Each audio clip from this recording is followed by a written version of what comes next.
നമസ്കാരം. ഇന്ന് നല്ല രുചികരമായ ചട്നി റെഡിയാക്കാം. ഇഡ്ലിക്കും ദോശക്കും പറ്റുന്നതാണ്. അതിന് ഒരു പ്ലേറ്റിൽ 3 തക്കാളി, 2 സവോള അരിഞ്ഞതും, 3 വറ്റൽമുളക്, ഒരു ചുള വരെ വെളുത്തുള്ളിൻ്റെ അല്ലി, 4-5 കഷ്ണം ഇഞ്ചി.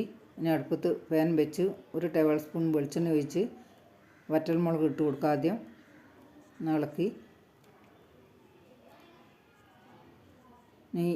ഇഞ്ചി, വെളുത്തുള്ളി, സവോളയും ഇട്ട് ഇളക്കി 2 പിടി ചിരവിയ തേങ്ങയും ചേർത്ത്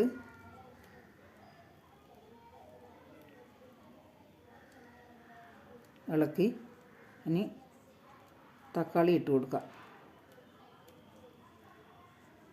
കുറച്ചുകൂടി വെളിച്ചെണ്ണ ഒഴിച്ച്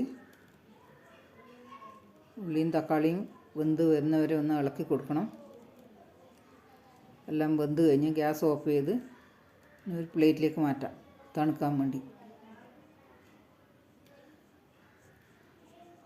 ഇപ്പോൾ തണുത്ത് കഴിഞ്ഞ് മിക്സിൻ്റെ ജാറിലിടാം. ഇതിൻ്റെ കൂടെ മല്ലിയില ഇഷ്ടമുള്ളവർക്ക് ചേർക്കാവുന്നതാണ്. കുറച്ച് നെൽക്കടലയും കൂടി ചേർത്ത് കൊടുക്കുക.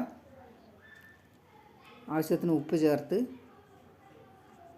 1/2 കപ്പ് വെള്ളം ഒഴിച്ച് നന്നായി അരച്ചെടുത്ത് ഒരു ബൗളിലേക്ക് ഒഴിച്ച് കൊടുക്കുക. ജാറിൽ കുറച്ച് വെള്ളം ഒഴിച്ച് അത് ഒഴിച്ച് നന്നായി ഒന്ന് മിക്സ് ചെയ്ത് കുറച്ചുകൂടി വെള്ളം ഒഴിച്ച് കൊടുക്കുക. ഇത്രയും വെള്ളം ഒഴിച്ചാൽ മതി. അടുപ്പത്ത് കടായി വെച്ച് വെളിച്ചെണ്ണ ഒഴിച്ച് ആവശ്യത്തിന് 1 ടീസ്പൂൺ കടുക്, കുറച്ച് കരിവേപ്പിലയും വറ്റൽമുളകും ഇട്ട് ഇനി ചട്നിയിലേക്ക് ഒഴിച്ച് കൊടുക്കാം. നല്ല സൂപ്പർ ചട്നിയാണ്. നല്ല ടേസ്റ്റും നല്ല മണമുണ്ട്. ഇതുപോലെ ഉണ്ടാക്കാത്തവർ ഉണ്ടാക്കി നോക്ക്. ഇഷ്ടപ്പെട്ടാൽ ലൈക്ക്, ഷെയർ, കമൻറ്റ്, സബ്സ്ക്രൈബ് ചെയ്യണേ.